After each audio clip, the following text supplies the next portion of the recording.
Tensions are at an all-time high on the Traitors after the group successfully managed to catch their first traitor at the roundtable. As Asha was banished by the rest of the players, only 3 traitors remained: Harry, Paul and Miles. At the end of Thursday night's episode, fans of the BBC show saw the trio plot who they would choose to murder next. As suspicions in the house grew, they all agreed whoever they chose had to not link back to any of them. This left them with 3 names in mind: Diane, Tracy and Charlotte. However, as the episode ended before people saw who had been eliminated, viewers were seething at their options. Many were furious at the thought of Diane leaving, with it Rach Smith raging, "Not Diane, please no. We can't lose this icon this early." At Huff that all but 23 added, "If Diane goes I am out.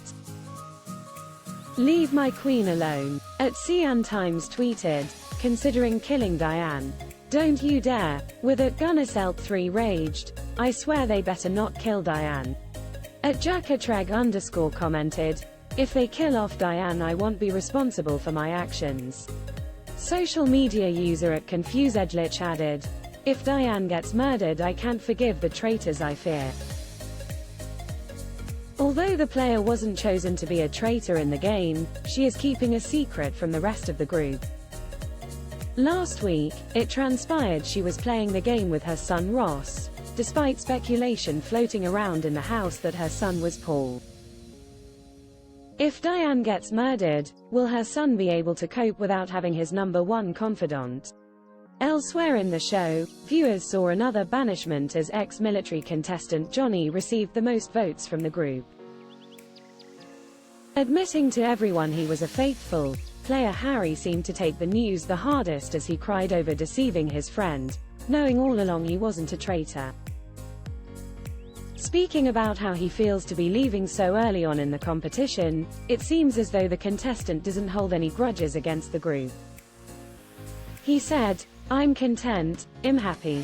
I really do appreciate everything that I've been through so far. From a self-reflective perspective, I actually feel like it's been really beneficial for me as an individual. I feel like I've learned so much about myself. The way I conduct myself outside of the game is very similar to the way I conducted myself inside the game, which tells me isn't good because I need to learn to trust people a little bit more. I never thought in a million years that I'd walk away with that lesson." The Traitors continues on BBC One and BBC iPlayer Friday from 9 p.m.